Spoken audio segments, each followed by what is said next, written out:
ఈ ఏపీలో కల్తీ మద్యం తాగి చాలా మంది వందల వేలలో చనిపోయారు జగన్మోహన్ రెడ్డి గారి అధికారంలో ఉన్నప్పుడు అంటూ కొన్ని వార్తలు మనం చూసాం. బట్ దానికి కేంద్ర హోంశాఖ అలాంటిది ఏదీ లేదు అంటూ ఈరోజు ఒక నివేదిక ఇవ్వడం మనం చూసాం.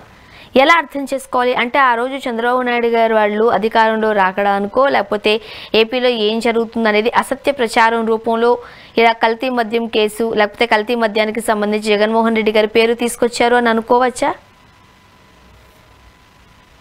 ఖచ్చితంగా మద్యం కేసుకు సంబంధించిన రెండు అంశాలు.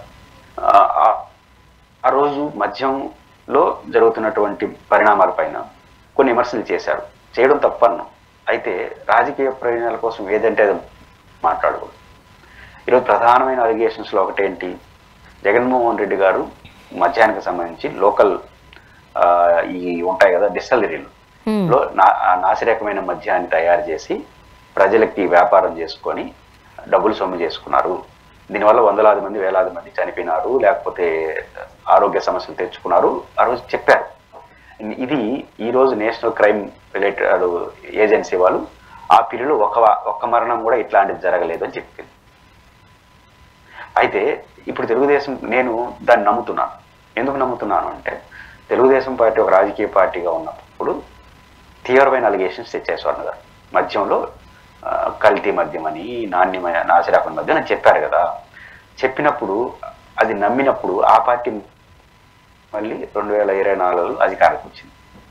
వచ్చినప్పుడు వెంటనే ఏం చేయాలి, 2024 12వ తారీఖున ముఖ్యమంత్రి ప్రమాణ స్వీకారం చేశారు. 4వ తేదీ గెలిచారు.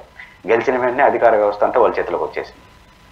అప్పుడు ఆనాటి జగన్మోహన్ రెడ్డి నాటి ప్రభుత్వం ఉత్పత్తి చేసిన మద్యం బాటల్ సో అవన్నీ ఉన్నాయి కదా, షాపులు ఉన్నాయి కదా, అన్ని షాపులు సీజ్ చేసేసి ఆ షాపుల్లో ఉన్నటువంటి మద్యాన్ని టెస్టులకు పంపించేస్తున్నారు అనుకోండి.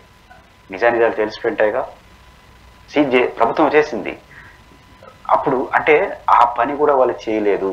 రీజన్ ఏంటంటే మనం అప్పుడు రాజకీయ విమర్శలు చేసినాం కాబట్టి దాంట్లో ఏముండదని వాళ్ళు గమనించారు. నిజంగా వాళ్ళు రాజకీయ విమర్శలకి కట్టుబడి ఉంటే ప్రభుత్వం మీ చేతులకు వచ్చిన వెంటనే ఆ మద్యాన్ని సీజ్ చేస్తున్నారు. ఆనాడు ఉత్పత్తి అయినట్టు మద్యం ఉంటుంది కదా, ఇప్పుడు రోజు ఉత్పత్తి కాదు, 3 నెలల నుంచి 6 నెలలు ఉత్పత్తి అవుతూ ఉంటుంది. జగన్ గారు ముఖ్యమంత్రిగా ఉత్పత్తి అయినటువంటి మద్యం కూడా ఆ రోజు మీకు అందుబాటులో ఉంది. ఆ మద్యాన్ని సీజ్ చేసి పడేస్తుంటే, టెస్టులకు పంపించుంటే నిజాలు బయట వచ్చుంటాయి కదా. ఆ ప్రయత్నం కూడా మీరు చేయలేదు అంటే మీరు ఆరోపణలు రాజకీయం చేసినారు అన్నారు. దానికి వాళ్ళు కలిసి వచ్చింది ఒకే పాయింట్. జగన్మోహన్ రెడ్డి గారు అధికారం చెప్పుడు మద్యం పైన విపరీతంగా షాకులు కొట్టేట్టుగా రేట్లు పెంచినాడు. అంటే ఆయనే చెప్పినాడులే, షాకులు కొట్టేట్టుగా రేట్లు పెంచేస్తాను, అప్పుడు ప్రజలకు విరక్తి వస్తుందని చెప్పినాడు. దీనివల్ల ఏమైంది, లోకల్ బ్రాండ్స్కి 200 అట్టపోయినాయి. ఈ మల్టీ బ్రాండ్స్కి వాళ్ళు ఆల్రెడీ 1000 రూపాయలు 2 ఉంటుంది, వాళ్ళు పెరిగిపోతుంది కాబట్టి వాళ్ళు అమల. దానివల్ల ఏంటంటే ఏపీలో మల్టీ బ్రాండ్స్ దొరకలేదు. కాబట్టి ప్రజలు ఏమనుకున్నారు, మల్టీ బ్రాండ్ దొరకకుండా ఈ నాసిరకమైన మద్యలు మనకు అమ్మేసినారు అని ప్రతిపక్షం చేసిన అలిగేషన్ నమ్మేసినారు. అంత రాజకీయ ప్రయోజనం జరిగింది. నిజానికి నేను ఐక్యరాజ్య సమితిలో మద్యం పాలసీ గురించి ఇంతకుముందు మీరు అడిగారు కాబట్టి పోతే, మద్యంలో నాసిరకం నాణ్యమైనది ఉండదు. అసలు మద్యమే ప్రమాదకరం.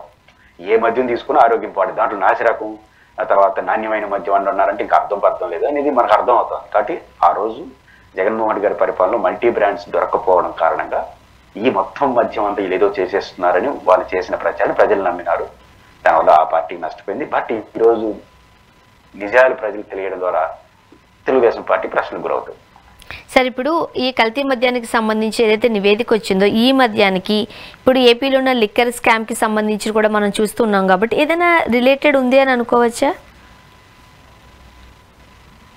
రిలేటెడ్ ఖచ్చితంగా ఉంటుంది. ఎందుకంటే ఇప్పుడు మద్యం కేసులో ఏదో 2 ఆరోపణలు కదా, ఇట్లాంటి నాసిరకమైన మద్యం కల్తీ మద్యం ఉత్పత్తి చేసి ప్రజలకి తాగించి వాళ్ళ ఆరోగ్యాన్ని పాడు చేశారు, ప్రాణాలు పోగొట్టారని ఒక ఆరోపణ. దాంట్లో డబ్బులు సంపాదించే 2వ ఆరోపణ. ఇప్పుడు 2వ ఆరోపణ జరుగుతుంది విచారణ. నిజంగా ప్రభుత్వం 2వ ఆరోపణ కరెక్ట్ అంటే రావడం సీజ్ చేసి లోపల పెట్టుండాలి. ఆ బాటిల్స్ అన్ని పెట్టి అది చేయలే అంటే సగం పోయింది. ఇప్పుడు ఆ రోజు డబ్బులు సంపాదించేసినారు జగన్కి వెళ్ళారని. కేసు ఏమవుతుందో విచారణ సంస్థ కోర్టు చెప్పాలి. కానీ చూసే మీకు నాకు ఏమనిపిస్తా ఉందంటే ప్రతి కేసులో మొదటి వ్యక్తి అరెస్ట్ అయినాడు, ఎవరు, వాసుదేవ్ రెడ్డి, రేపు జగన్ అరెస్టు. తర్వాత కసిరెడ్డి అరెస్ట్ అయినాడు, అది కూడా రేపే జగన్ అరెస్టు. ఎవడన్నా అరెస్ట్ కానీ రేపే జగన్ అరెస్టు అయిపోయింది. రేపురా ఓశ్రీ రేపురా అని కథలు రాసుకునేవాళ్ళు. ఆ రకంగా జరిగి చివరకు ఏమీ లేకుండా పోయింది. మొన్న మిథున్ రెడ్డి గారి బెయిల్ అప్పుడు ఏం చెప్పింది కోర్టు, బెయిల్ అభ్యంతరం ప్రభుత్వం ఏజెన్సీ చెప్తుంది, అది మామూలే. అడిగిన ప్రశ్న ఏంటంటే కీలక వ్యక్తి అంటారు. ఎట్లా కీలక వ్యక్తి? 70 రోజులు జైల్లో పెట్టిన తర్వాత ఇంకా కీలక వ్యక్తి. సహనిందితులతో ఆయన పేరు చెప్పినారు. సమస్య ఏంటంటే సుప్రీంకోర్టు ఏం చెప్పిందంటే సహనిందితులు విచారణ సమస్య ముందు చెప్పే సాక్ష్యాలు తీసుకోమని చెప్పింది. తెలిసి కూడా దాని ముందుకు తీసుకొస్తారు. 2 సహనిందితులు అంటారు కదా, బయట వచ్చే అందరూ మేమేం చెప్పలేదు అంటున్నారు. మా మీద తప్పుడు వచ్చినందరూ అంటారు. మళ్ళీ లోపల ఎట్లా చెప్పేశారు మీకు అనుకూలంగా?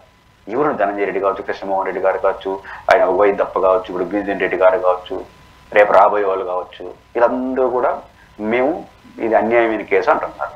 మీరేమంటున్నారు? కోర్టు ముందు వాళ్ళందరూ చెప్పేసినారు అంటున్నారు. ఏమి చెప్పలేదని వాళ్ళు బట్టి అర్థం.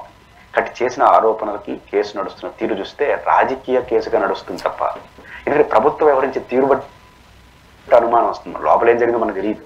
విచారణ సమస్య చెప్పాలి, రేపు కోర్టు చెప్పాలి. బట్ వ్యవహరించే తీరు వల్ల ఇట్లా ఉంటుందేమో, ఈ మధ్య మరణాలలో ఉంటుందేమో అని అనుమానం మాత్రం ప్రజలకు మరింత ఈ కేసు ద్వారా బలపడింది.